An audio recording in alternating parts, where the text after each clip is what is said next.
Hello everyone, it's me, Jeremy Senpai, and I'm bringing you yet another amazing video. Now where we talk about your childhood, I try to deconstruct all the little things that we may have missed.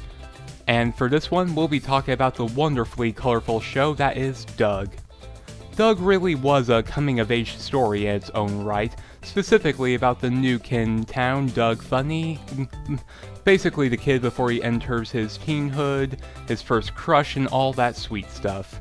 But did you know that they actually did an episode that tackled the dangers of anorexia and body dysmorphia? Well, you don't need to worry about that anymore, everybody. Join me as we dive into Doug's chubby buddy.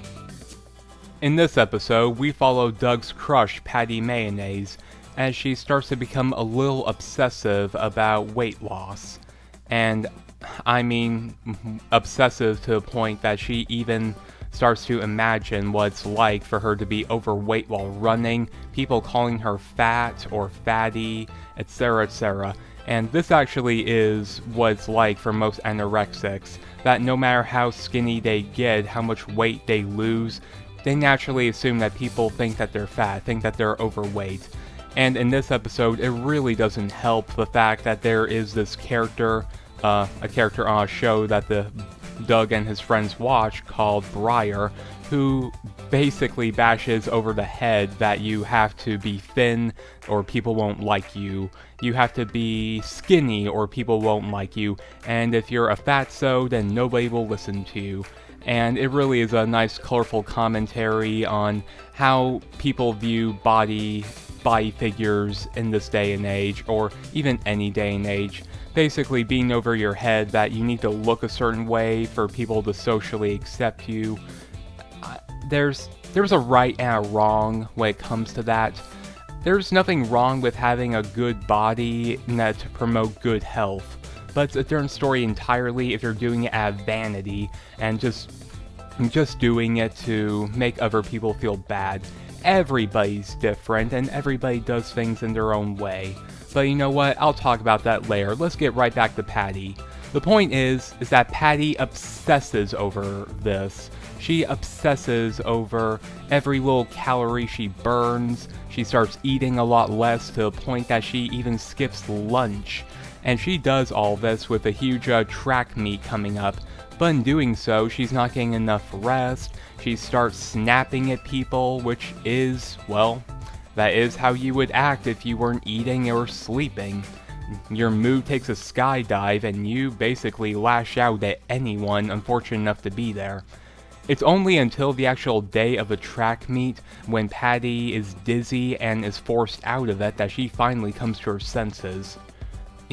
And thanks to the coach, who, let's be honest, isn't much of a coach, he basically encourages this behavior, saying things like, just let yourself get carried away. It's only thanks to another teacher that she explains that when Patty, or you know what, not just Patty, anybody, whenever you exercise, your body basically eats up the muscles and the proteins. They need nutrients to get it back. But if you don't eat right after exercising or within the first couple of hours of exercising, then the muscle eats itself. You basically ruin your own progress when you exercise and you don't eat. So many people think that the quickest way to healthy weight loss is to just exercise and not eat at all. Well, I have a newsflash for you guys. The 90s are over. That bull crap is over with. You do need to eat.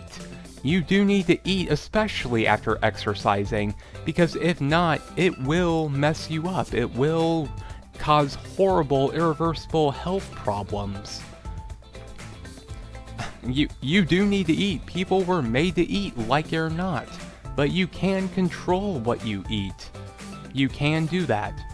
But as I pointed out before, and Doug does try to get through to Patty before this, but because she was in such a bad mood, she just didn't hear him out, which obviously plays a role in this. And it is shown that she did suffer a little bit of body dysmorphia. She sees herself basically as overweight. She sees herself as this fatso who no one will like, who people are mocking. Heck, even throughout the episode, even throughout the episode, she's a little self-conscious, talking to Doug, asking if she should lose weight, but Doug said very jokingly, yeah, you need to lose weight, which she may not have seen as a joke. I mean, most people, they don't see that as a joke, especially if they're self-conscious. They do see it as a serious thing, like, yeah, you do need to lose weight. Nah, it's not a joke at all, that sort of thing, that sort of mindset. But basically, the episode does end on a high note with Patty coming to her senses and basically taking better care of herself. But since we got through that, I want to talk to you guys more about anorexia and body dysmorphia. Like I said before, guys, and as I've mentioned in other videos, I'm a fairly avid athlete myself. I love running, I love martial arts, I love weightlifting, biking, all sorts of great stuff. I literally can't go a day without any of it. And for me, I'm not doing it because I'm vain or anything, I just do it because I like it.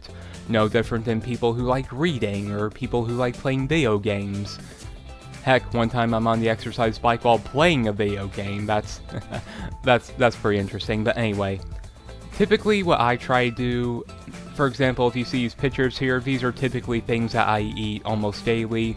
You see the lunches I take into work every day. You see the dinners that I eat almost every night.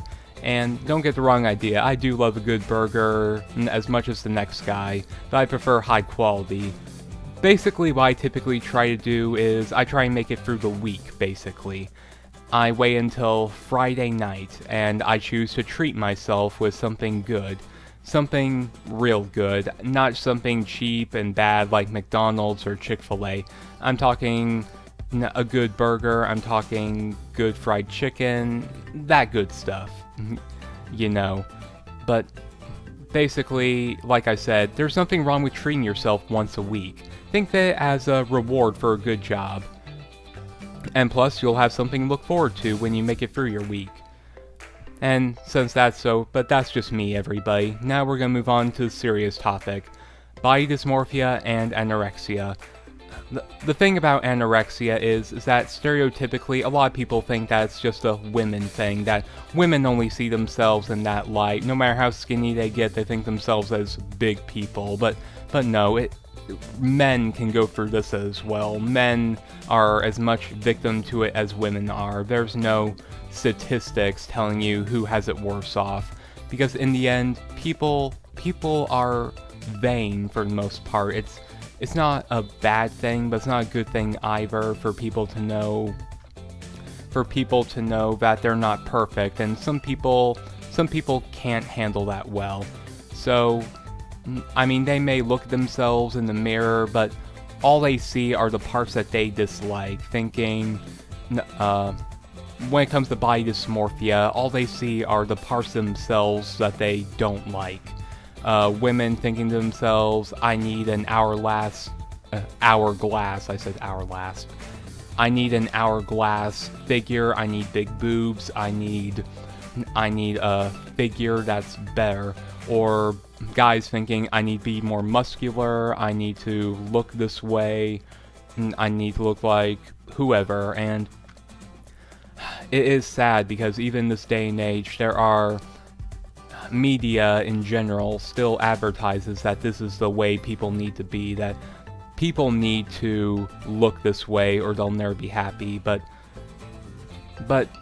guys, do it because you want to do it. Don't do it because you're being pressured into looking a certain way.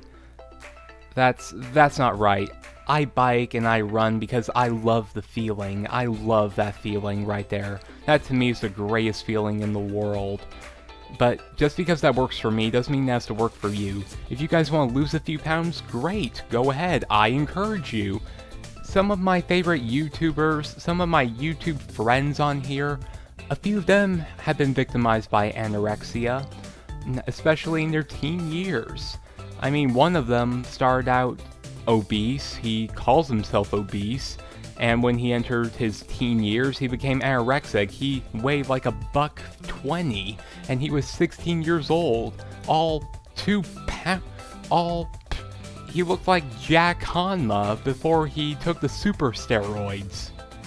Anybody who's a fan of Baki should know what I'm talking about. But all I'm trying to say here, guys, is do it because you want to do it. Do it because you want to feel good. Don't do it because you're hoping to look a certain way. And you know what? Even I've been on the receiving end of that too. I was chubby when I was little, and it really annoyed the heck out of me in my teen years. It sure did. It really did. But it was only until after I entered my 20s that I realized, for the most part, I'm okay with it. I can improve on myself, of course, but I'm not going to obsess over it. That's just how I do things. All I can really say here, everybody, is you are fine the way you are. We're all works in progress. There's nothing in the world wrong with that. If you want to feel good, if you want to look a certain way to make yourself happy, and I mean really happy, then go for it. I encourage you. But don't do it for the wrong reasons. Do it because you want to be happy with yourself. Because that is the important part. Well, I guess we're about done here. This is Jeremy Senpai signing off, everybody. Don't forget to hit like, subscribe, and all that good stuff. Until next time.